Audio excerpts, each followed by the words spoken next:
Uyimizda shunday sukunat bor ediki, hatto nafasim og'zimga eshitilardi. Odatda bolalarimning qichuvi, erimning yotali, qaynonamning gudranishi bilan tolib-toshib turadigan bu katta hovli endi huvillab qolgandi. Erim Rossiyada. Ancha bo'ldi. Har kuni telefonlashib gaplashib turamiz, har kuni bir xil gap. Ishlaring yaxshimi? O'zingni ehtiyot qil. Bolalar yaxshimi? U bilan ham uzoqlashib ketgandekmiz go'yo. Soxinch deganlari avvaliga olovga o'xshab yuragingni kuydirar ekan. Keyin asta-sekin sovuq kulga aylanib qolar ekan. Bolalarimni qaynonam olib Toshkentga, opasinikiga to'yga ketganlariga ham bir hafta bo'ldi. Qaynotangiz yolg'iz qolmasin kelin, siz qoling. Bir haftada qaytamiz degandilar. Shunday qilib men va qaynotam bu katta huvillagan hovlida yolg'iz qoldik. Qaynotam odamovi kamgap inson. Bolasi uzoqda, xotiniyu nevaralari mehmonda, u kishi uchun ham oson emasligini bilardim. Ko'pincha ayvonda eski karavotda xayol surib o'tiradilar. Men o'z ishim bilan doim ovoraman, sigir so'haman, ovqat qilaman, uylarni yig'ishtiraman. Biz deyarli gaplashmasdik. Faqat zarurat yuzasidan, ota choy ichasizmi, kelin tuz bormi? Faqat shunga o'xshash so'zlar edi. Oradagi sukunat ba'zan menga og'ir yuk bo'lib tuyulardi. Kechqurunlari bu sukunat yanada avjiga chiqardi. Hovliga tun chokib chiroqlar yoqilganda, men o'z xonamda, u kishi o'z xonasida qamalib o'tirardik. Ba'zan u kishini u yoqdan bu yoqqa yurgani eshitilardi. Men esa derazadan osmonga, yulduzlarga qarab o'tirardim. Xayolimda erim. U hozir nima qilayotgan ekan? Sovqotmayaptimikan? Meni oylarmikan?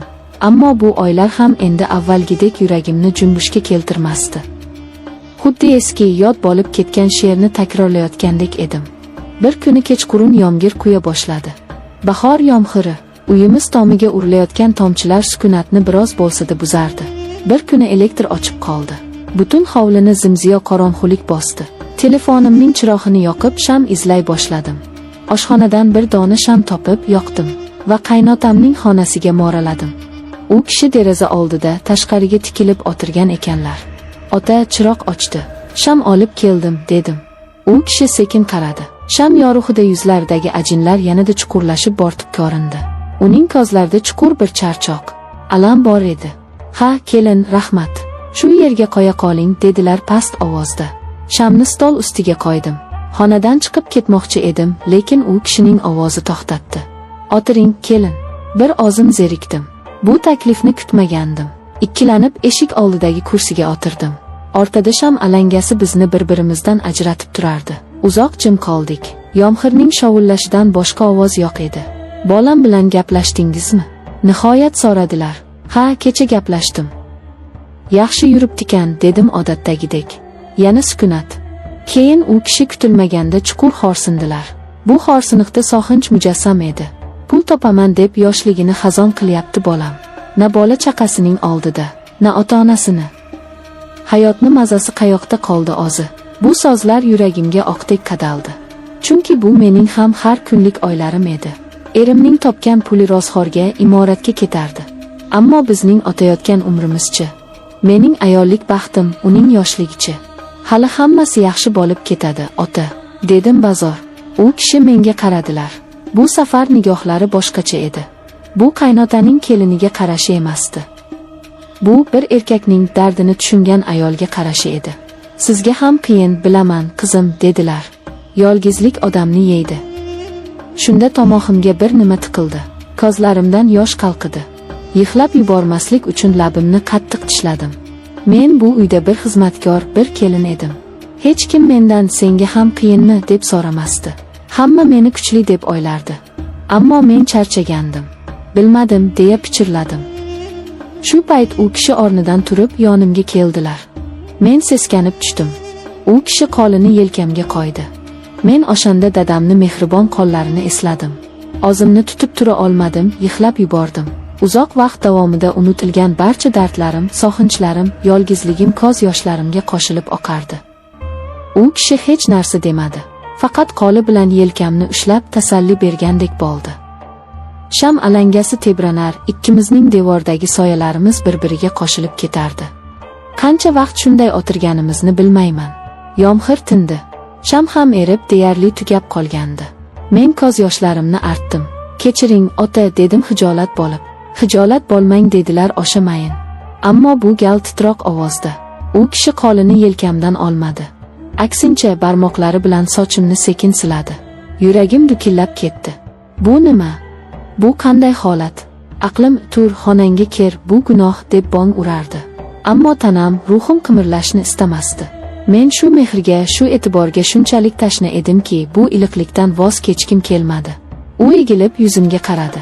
Ko'zlarimiz to'qnashdi. Uning ko'zlarida endi nafaqat charchoq, balki bir iltijo, bir olov porlardi. Bu qarashdan butun vujudim muzlab ketdi.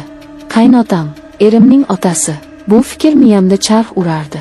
Ammo hozir u qaynotam emas, balki meni tushunadigan, dardimga sherik bo'lgan yagona inson edi. U sekin yuzimga yaqinlashdi.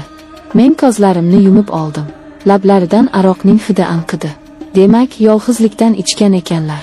U meni opdi. Bu opichda na ehtiros, na shiddat bor edi.